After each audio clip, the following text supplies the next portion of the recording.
Good evening. It's been another day of turmoil for the Labour Party, at the end of which Jeremy Corbyn won the right to have his name automatically included in the leadership contest without having to be nominated by Labour MPs. The decision was made after several hours of tense debate among members of the party's ruling body, the National Executive Committee. His challenger, Angela Eagle, said she was glad that the NEC had come to a decision and she welcomed the contest ahead, as our political editor Laura Kuensberg tells us. He wins again, though most Labour MPs think he can never triumph. Jeremy Corbyn will not need their backing in the contest to try to keep his job. I'm delighted to say the Labour Party National Executive has decided that an incumbent is automatically on the ballot paper, so I'm on the ballot. You've just said if people have a problem with your leadership, they should come and talk to you about it. The point is, they have come and talked to you about it repeatedly over recent months. How do you ever hope to persuade the vast majority of your MPs who just don't think you're up to the job? You've had to fight so hard just to be a candidate. How can you get them on board? I'm sure Labour MPs will understand that the party has to come together, has to come together in order to present to the British people the options of a different and better way of doing things. I have been elected last year, 10 months ago today, with a very large mandate. I respect that mandate. It's a responsibility I'm carrying out. And look at their faces. Rapture. Jeremy Corbyn has touched parts of the electorate Labour hasn't reached for a long time. The membership's still growing and he believes in the race now underway he will keep their faith. But for months now, Corbyn and the Commons have been locked in conflict, the relationship falling to bits. The leader voted for himself tonight to stay on the ticket, winning by 18 votes to 14. After more than 5.5 hours of deliberations, in the last few minutes, a decision. Jeremy Corbyn has again taken on the Labour Party establishment and won. He will automatically be on the ballot in Labour's leadership contest in the coming weeks. The race is already nasty, though. A brick was hurled through the Merseyside office of the MP who wants to replace Mr Corbyn. Then Angela Eagle had to switch venues on a campaign tour because of threats. Protesters still tracked her down.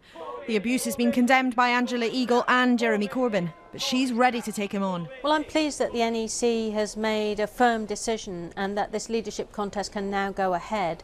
And I'm looking forward to having a debate with Jeremy Corbyn about the things that really matter to our country in the aftermath of the Brexit vote, where our communities are being really hard hit. This is about uniting the Labour Party and making the case for a Labour Party that isn't just a protest party, but is actually a party that aspires to get into government and make a real difference. But it's been a huge struggle on both sides of this party, for that is what they are.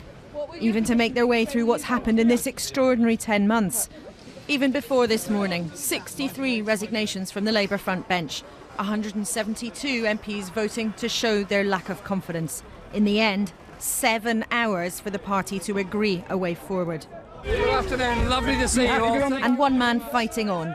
Can we have a bit of politeness, please? Can you all make way? Thank you so much. With faith in his support and his direction, thousands and thousands of members behind him.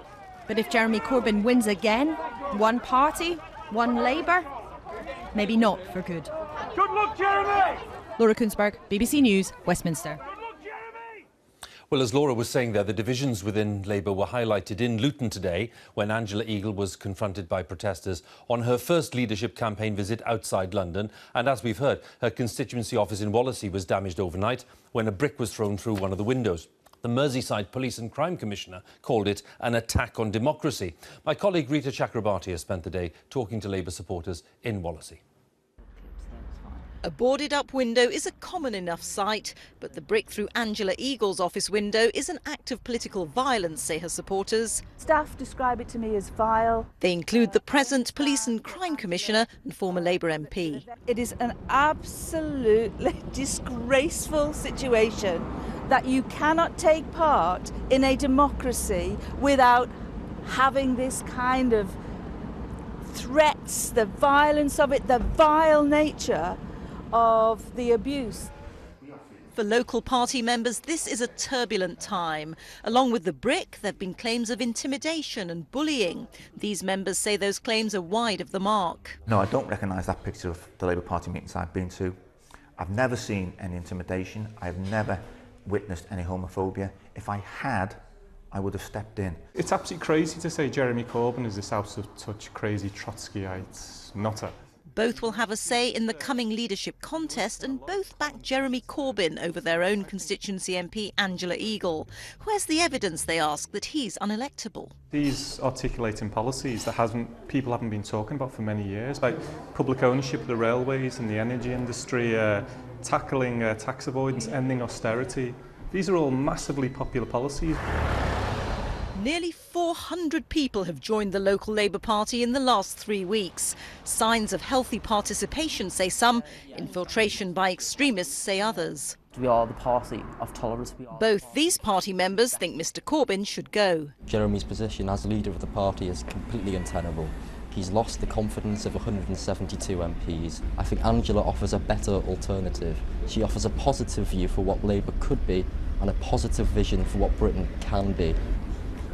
A brick through her office window and a possible vote of no confidence. The mood here in Angela Eagle's own constituency is bitter. It reflects the atmosphere in Labour right across the country, with deep tensions caused by conflicting views as to what the party should stand for.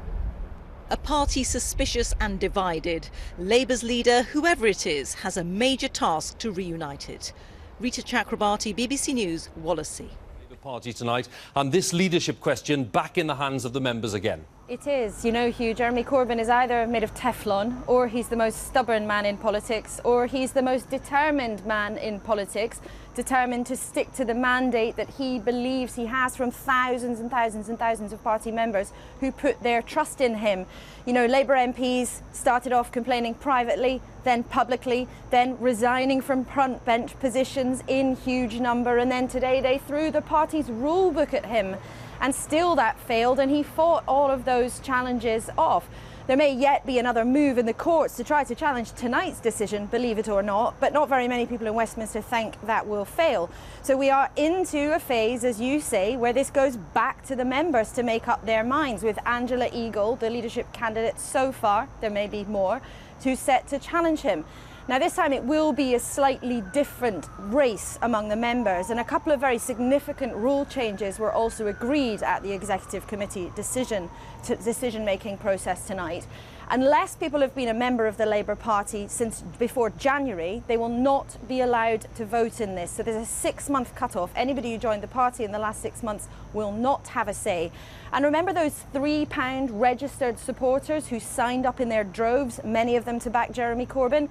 Well, this time round, they'd have to pay £25 for the same privilege, and there is a time cut-off on that period too. So we are looking at a different leadership race, but part of the dynamic is going to be the same that we've had in Westminster for the last 10 months since Jeremy Corbyn has been leader of the Labour Party. He does not have the backing of most MPs in Westminster, but he believes that he can rely on and excite the support of thousands and thousands of members around the country.